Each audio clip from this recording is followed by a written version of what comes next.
Lepo pozdravljeni vsi skupaj in seveda vsak posebej v še eni oddaji Aktualno. Poglejmo torej najprej na hitro, kje se je ustavila naša kamera v tem preteklem tednu. Bili smo na novinarski konferenci, ki jo je organizirala Koroška galerija likovnih umetnosti. Bili na nacionalnem odprtju tedna vseživljenjskega učenja. Nato smo obiskali tradicionalni Pankracijev sejem in nenazadnje izvedeli, kakšni so načrti za kulturno poletje v Čajnici Peč. Pa si oglejmo torej sedaj na dolgo in na široko vse naštete prispevke. Koroška galerija likovnih umetnosti v sodelovanju z muzejem Wernerja Berga v avstrijskem Pliberku predstavila predstavitev ekspresivne figuralike z naslovom Podobe telesa, tako slovenskih kot seveda tudi avstrijskih umetnikov.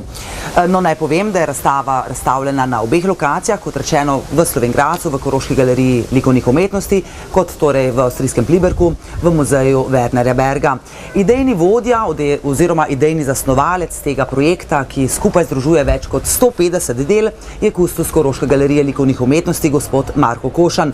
Zato ne čudi, da se mu predala besedo, pa mu prisluhnimo. Torej, nek povzetek tega sodelovanja oziroma obeh razstav in nenazadnje tudi neke ideje, ki nas vodi tako v enem muzeju, kot seveda tudi v drugi galeriji.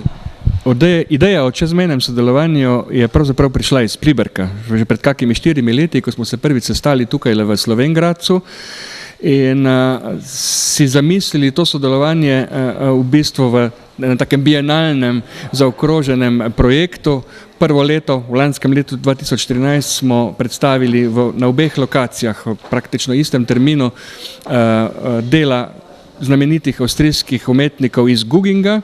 Za letošnje leto pa je nekako okvir in tematsko izhodišče postavila naša galerija in sicer smo se orientirali na predstavitev ekspresivne figuralike v slovenski, moderni in sodobni umetnosti. Nekako pobuda ali pa izhodišče za to izbrano tematiko pa se seveda dela Jožeta Tisnikarja v zbirkah Koroške galerije likovnih umetnosti in zbirka, ki je nastajala po Tisnikarjevi smrti leta 1998, ki jo mi imenujemo Omaž Tisnikarju, in v njej so seveda dela tudi drugih slovenskih umetnikov, tudi mednarodnih umetnikov. In Tisnikar je nekako rdeča nit postavitve razstave tukaj v Slovenj Gradcu in seveda tudi v Pliberku. Uvodoma v slovenjgraški razstavi pa seveda pokažemo tudi dela Wernerja Berga, ki je z večjimi deli tudi v okviru stalne postavitve v Pliberku. Obe dve te osebnosti predstavljata nekako eno skupno povezovalno nit obeh razstav. V Pliberku nas recimo pozdravi fotografija tako Karla Pečka, kar je vsekakor spodbudno, in nenazadnje tudi Bogdana Borčiča, recimo to so fotografije Toma Jeseničnika. Konkretno me zanima, katera so torej tista dela, ki jih lahko vidimo v Pliberku, torej katerih slovenskih avtorjev? Postavitev v Pliberku dejansko zajema samo dela slovenskih avtorjev in to v celem časovnem loku od začetka modernizma, od začetka 20. stoletja z deli Richarda Jakopiča, Frana Bernekarja in nato preko ekspresionizma in obdobja v umetnosti, ki pravimo nova stvarnost iz časa pred drugo svetovno vojno, in pa seveda tisto najpomembnejše obdobje velikih mojstrov slovenske eksistencialistične umetnosti in seveda tudi ekspresivne figuralike, Marija Pregla, Franceta Miheliča, tudi Jožeta Cijuhe in še nekaterih drugih izpostavljenih mojstrov. Jaz mislim, da smo dejansko uspeli predvsem z izposojo del iz pomembnih slovenskih nacionalnih zbirk v razstavo uvrstiti vse najpomembnejše predstavnike te tako imenovane ekspresivne figuralike, ki je narekovala tudi glavni naslov razstave na obeh lokacijah, Podobe telesa, s čimer hočemo pač izpostaviti, da je telo podoba telesa in ta eksistencialistično sporočilo, ki stoji za tem nekako ena rdeča nit v slovenske umetnosti nasploh v 20. stoletju, tudi v sodobnosti, na drugi strani po mojem mnenju tudi v avstrijski umetnosti, na avstrijskem Koroškem. Zato smo bili veseli, da smo uspeli v slovenjgraško razstavo, v slovenjgraški del razstave pripeljati tudi dela iz Koroškega muzeja moderne umetnosti iz Celovca, kjer so na to isto temo izbrali reprezentativna dela iz njihove stalne zbirke. Se pravi, da so tukaj tudi vsa velika imena avstrijske koroške umetnosti od začetka 20. stoletja. Tukaj so dela znamenitih Antona Koliga, Arnolda Klemenčiča in drugih, ki sodijo tako imenovani čajenski krog umetnikov, ki tudi v avstrijskih okvirih pomeni višek ekspresionizma v tistem času, 20 letih, v času po prvi svetovni vojni, do vseh velikih imen avstrijske umetnosti iz povojnega časa. Med drugim je z večjimi deli zastopana tudi Marija Lastnik, ki je ravno v teh dneh v globoki starosti, čez 90 let se mi zdi, umrla in je na nek način tudi ta razstava kot poklon veliki umetnici Mariji Lastnik in na drugi strani na nek svojvrsten način tudi Bogdanu Borčiču, namreč v razstavo v Pliberku sta uvrščeni tudi dve fotografski deli Toma Jeseničnika, portret Karla Pečka, ki je pomembna osebnost tudi za sodelovanje, to čezmejno sodelovanje in za sodelovanje obeh inštitucij, Muzeja Wernerja Berga in Koroške galerije likovnih umetnosti. Že v preteklosti pravzaprav bil Karl Pečko tisti, ki je trasiral to pot za čezmejno sodelovanje, ki s takimi dobrimi rezultati tudi danes nekako uspešno se nadaljuje. In ob Karlu Pečko pa je drugi Jeseničnikov portret, prav portret Bogdana Borčiča, ki je pred 14 dnevi prav tako umrl in na nek način je razstava tudi poklon tema obema umetnikom, avstrijski Mariji Lastnik in Slovencu Bogdanu Borčiču. Še zadnje vprašanje, torej za to obdobje je za Slovence nekako značilno, kot smo ugotovili skupaj, ta temačnost, ja, so že očitno taka pota torej slovenskih umetnikov, pa me zanima recimo, kakšna je pa neka rdeča nit recimo teh iz avstrijske strani. Je tudi tako izrazita ta temačnost v njihovih delih ali morda torej je kakšna druga stvar, ki pride na plan bolj? No, resnici na ljubo je ekspresivna nota, sploh zgodba modernistične umetnosti evropske celotnega 20. stoletja. Še posebej pa morda v tem srednjeevropskem prostoru, se pravi in v Sloveniji in v Avstriji je ta ekspresivna prisotnost eksistencialistične tematike tudi skozi figuraliko še posebej močno prisotna. Omenil sem že ta čajenski krog, Nöčer-Kreis in umetnike, ki so po prvi svetovni vojni narekovali tako rekoč ekspresionistično umetnost v Avstriji, izrazito tudi skozi podobo telesa. Znameniti po drugi svetovni vojni je znameniti dunajski akcionizem z Arnulfom Rainerjem, z Hermanom Ničem in ostalimi nekako prav izpostavil to močno navezanost na ekspresijo telesa kot takega. In se mi zdi, da ravno tu se povezujemo in zato nam je toliko bolj všeč, da nam je uspelo postaviti v dialog tako dela slovenskih pomembnih umetnikov in seveda tudi najpomembnejših koroških, avstrijskih koroških umetnikov. Pogovarjala pa sem se tudi z gospodom Markom Trampušem, odgovornim za kulturo v mestni občini Pliberk, pa poglejmo, kaj je ob tej priložnosti povedal. Torej, kako ocenjujete sodelovanje z Slovenjgraško galerijo, kakšni so trenutni odzivi in seveda, kako ste pravzaprav sploh navezali to sodelovanje? No, kako bi rekel, sodelovanje se je že z gospodom Plečnikom začelo, se pravi, mi smo imeli že 10 leta sodelovanja, ne? In prav lansko leto smo pa to konkretizirali, da smo imeli skupno razstavo, to so bili umetniki z Guginga in to je zelo učinkovalo. In zato smo pa tudi, kako bi rekel, to sodelovanje naprej nadaljevali, ne? In to leto imamo pa res kakovostno razstavo in jaz mislim, to so umetniki, najbolj znani umetniki Slovenije in tudi naše koroške regije. V Slovenjgradcu je okoli 90 del, smo izvedeli torej slovenjgraške strani. Koliko del razstavljate torej v vaši galeriji? Mi imamo zmeraj stalno razstavo Berna Perga, ne, in je tam že nad 80 umetnin, potem je razstava, kako bi rekel, skulptur umetnikov iz, se pravi, razstava skulptur umetnikov iz kina, kako se pa reče. Okay. Imamo razstavo skulptur umetnikov in je že mimo. Koliko je pa slovenskih, razstavljenih slovenski del? Po mojem znanju je nad 10 umetnikov in precej, kako bi rekli, izpostavljamo neke tisnikarja in jaz mislim, to bo tudi za publiko iz Slovenije precej zanimivo in vabim, da pridete v Pliberk si ogledati to razstavo. No, sicer pa bo razstava v Koroški galeriji likovnih umetnosti na ogled do 9. septembra, v muzeju Wernera Berga, torej na avstrijskem Pliberku, pa do 9. novembra. Ja, za pokušino pa vam nekaj del predstavljam že danes.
Teden vseživljenjskega učenja je najvidnejša promocijska kampanja izobraževanja v Sloveniji. No in v letošnjem tednu vseživljenjskega učenja, naj povem, le-ta poteka pod sloganom Učenje za življenje, se bo zvrstilo skupno več kot 11.000 različnih prireditev. Pred mikrofon sem povabila gospo Sonjo Lakovšek, direktorico Zavoda za izobraževanje odraslih MOCIS, ki je prepričana, navajam dobesedno, da je pravica do učenja pravica slehernega človeka. Žal pa opaža, da to postaja dobrina, ki ni več vsem dosegljiva. Torej, teden vseživljenjskega učenja, lahko smo slišali nadobudne besede tudi državnega sekretarja, da se bodo torej finančna sredstva za delovanje MOCIS-a vedno znova našla, pa se recimo skoncentrirava torej na ta teden vseživljenjskega učenja. Kje vidite prednosti? Sami ste že izpostavili torej na novinarski konferenci, da imate dostikrat občutek, da ta privilegij, malo pod narekovaj rečen, pravzaprav ni več dostopen vsem. Ja, mislim, da časi, v katerih živimo, v bistvu prinašajo tudi to, da imajo ljudje vedno manj denarja in seveda, če nekako življenjsko pogledaš na to, se pač izobraževanju navsezadnje lahko odrečeš, čeprav ni prav. In to ugotavljamo v takih ustanovah, kot je naša, da v bistvu ljudje imajo željo, imajo vizijo, ampak enostavno nimajo dovolj sredstev ali pa se morajo pač nekako preložiti to svoje željo ali pa potrebo na kasnejši čas. Grešim naproti z nekimi variantami plačevanja na obroke in tako naprej, ampak se pravim, so pa ta sredstva kar pomemben dejavnik, ki vpliva na odločitev ljudi. Koliko posameznih institucij se danes predstavlja v Slovenj Gradcu? Mi smo dobili čez 40 podizvajalcev, se pravi, to je tista najbolj groba številka. Zdaj, seveda vsak ta podizvajalec ima pa številne aktivnosti, pa še številne neke svoje inštitucije zadaj, kjer se bo tudi kaj dogajalo. Tako da jaz mislim, da bo zdaj res do konca junija res živela Koroška v tem kontekstu vseživljenjskega učenja. Dogodku je prisostvoval tudi župan mestne občine Slovenj Gradec, gospod Andrej Čas, ki je zaskrbljujoče izpostavil dejstvo, da na voljo ni novih razpisov države, ki bi torej finančno pokrili, po domače rečeno, delovanje MOCIS-a. No, to vprašanje je izpostavil tudi državnemu sekretarju iz Ministrstva za izobraževanje. Pa prisluhnimo torej odgovoru državnega sekretarja. Torej, lahko smo slišali gospoda župana, ki je izpostavil finančne težave in nekako tudi naslovil to težavo na vas oziroma na ministrstvo. Kako torej vidite nadaljevanje delovanja MOCIS-a in seveda podobnih institucij, ki dejansko skrbijo torej za to vseživljenjsko učenje, ne nazadnje tudi za, malo pod narekovaj rečeno, brezplačno šolstvo? Ja, težko jaz komentiram finančni položaj občinskega zavoda, ampak lahko pa povem, da kot je bilo povedano tudi na tiskovni konferenci, ministrstvo preko Andragoškega centra Slovenije seveda izdatno financira ponudbo v okviru vseživljenjskega učenja. To je ena izmed naših prioritet in bo ostala taka tudi v prihodnje. Seveda pri tem koristimo v največji možni meri tudi sredstva evropskih strukturnih skladov. Res je, da smo trenutno ravno na prehodu iz enega obdobja financiranja v naslednji, tako imenovani večletni finančni okvir Evropske unije, in v tem času vedno pride do nekaj mesečnih zamikov, ampak jaz mislim, da obstoj MOCIS-a ali pa drugih zavodov z tega področja in tudi financiranje teh vsebin, teh dejavnosti ni ogroženo in da naslednje leto takle čas bomo lahko skupaj ugotovili, da to poteka naprej in da je enako uspešno kot do sedaj. No, vsekakor me v imenu vseh nas veseli ta vaša izjava. Na splošno, kako ocenjujete vseživljenjsko učenje oziroma ta teden, te dogodke?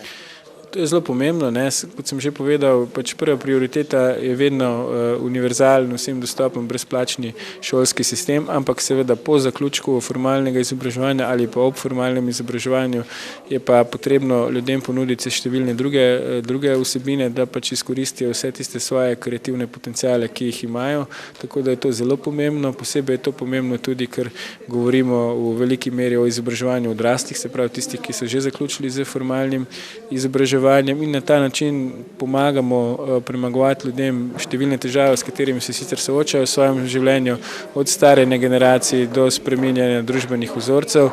In vesel sem, da tudi danes tukaj v Slovenj Gradcu lahko ugotovimo, da je to zavedanje v naši družbi, v lokalnih skupnostih in tudi na državni ravni veliko in da to daje nek optimizem tudi za naprej.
V Slovenj Gradcu je potekal tradicionalni Pankracijev sejem, ki je privabil prenekaterega prodajalca iz celotne Slovenije. Ob tej priložnosti sem se pogovarjala z gospo Marijo Lah, turistično informatorko Zavoda Spotur in nenazadnje tudi z koordinatorjem sejma, gospodom Franjo Murkom. Prisluhnimo obema. Torej, še en sejem je pred nami, obilico dela, tudi ljudje so kljub mrazu prišli. Kakšen je torej proces dela, postavitve, kakšne so cene nenazadnje za takšen sejem? No, za sama organizacija sejma se začne že približno en mesec pred sejmom, ko v bistvu povabimo razne prodajalce iz cele Slovenije, torej imamo neko bazo podatkov vseh teh, ki jih vabimo, potem se seveda prijavljajo in ko zberemo vse prijave, začnemo razporejati prostore. V Slovenj Gradcu je tako, da vsak prodajalec dobi svoj prostor in ga že vnaprej rezerviramo za njih. Tudi večina vplačil se izvede že pred sejmom, nekaj seveda tudi še na sam dan sejma, saj vedno pride tudi nekaj takih, ki se niso pravočasno prijavili. Kar se tiče cen, imamo različne tarife in sicer polno ceno plačujejo prodajalci z splošnimi izdelki, tudi takimi, ki jih izvažajo iz drugih držav. Znižano ceno pa imamo za rokodelce, za kmetije, ki prodajajo lastne pridelke in izdelke, in pa za prodajalce, ki so doma iz območja Slovenj Gradca, torej ti plačujejo znižano tarifo. Cena se giblje od 10 evrov do 25 evrov na meter prodajnega prostora. Pankracijev sejem je v bistvu manjši sejem kot Jožefov in Elizabetin, kljub temu pa v zadnjih letih kar napolni mestno jedro. Opažamo malo manj prodajalcev z suho robo, od tistih nekateri hodijo samo na Jožefov sejem, ker je nekako najbolj tradicionalen, najbolj obiskan pri nas, kljub temu pa Pankracijev sejem zapolni mesto in smo z obiskom zadovoljni. Ja, na ta hladen Pankracijev v ponedeljek imamo v Slovenj Gradcu tretji tradicionalni sejem. Kot veste, imamo v Slovenj Gradcu Jožefov sejem, Pankracijev sejem in novembra Elizabetin sejem. No, Pankracijev sejem je začetek hladnih dni, majskih, in tudi danes se je pokazalo, da je tako. Kljub temu je tu več kot 70 razstavljavcev. Zelo smo veseli, da se zadnje leta veliko pridružujejo tudi izdelovalci domače umetne obrti, torej pridelovalci kmečkih stvari z naše doline, in to je prav, da ljudje pridejo tudi na ta sejem, da doživijo take stvari. Kakšen obisk pričakujete glede na zoprno, hladno vreme? Vedno so naši sejmi dobro obiskani. Jaz sem optimist in sem prepričan, da tudi ta ponedeljek bodo ljudje prišli na svoj tradicionalni sejem, ker so tu stvari, ki jih ljudje potrebujejo, in sem prepričan, da bodo tisto, kar iščejo, tudi našli.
Pred mikrofon sem povabila tudi vodjo kulturnega programa v Čajnici Peč, Miho Klančnika, ki mi je zaupal, kakšno bo torej poletje oziroma kulturno poletje v Čajnici Peč.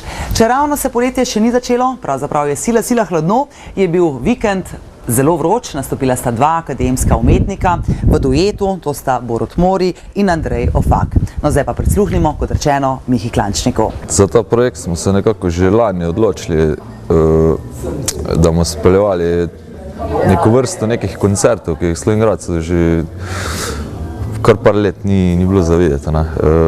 Z majem smo pa praktično začeli s tem, en koncert se je že odvil prejšnji teden, sledi pa seveda že še praktično skoraj vsak vikend. No. 2 vikenda se mi zdi, da sta fraj do septembra. Kateri so tisti izvajalci, ki boste gostili torej v sklopu poletja v Čajnici? Ja, s tem projektom sta nekako začela Borut Mori in Andrej Ofak. Speljala sta odličen koncert, tudi ljudi se je nabralo in je vse skupaj spadlo odlično, če tako rečem. Gostili bomo pa tudi svetovne legende, če bi tako rekel, od Simone Zankini, naš Jure Pukl, Daniel Nesik, Ratko Zjačev, v glavnem bo za videti nekih legend tudi, tako da vsi koncerti so pa tudi brezplačni, tako da je vsem to odprto in so vsi vabljeni seveda. Celoten program se lahko najde tudi na naši spletni strani cajnica.pec.si ali na Facebooku, tudi sproti obveščamo o koncertih. Izdali bomo tudi takšne manjše brošure v mesečnih programih, tako da obveščali bomo po moje kar v redu. No.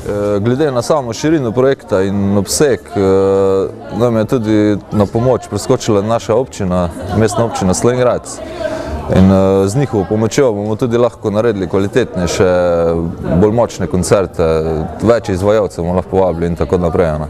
Sam, če bi rekel, tak skriti namen same čajnice je tudi, oziroma so ti koncerti in ta dogajanja.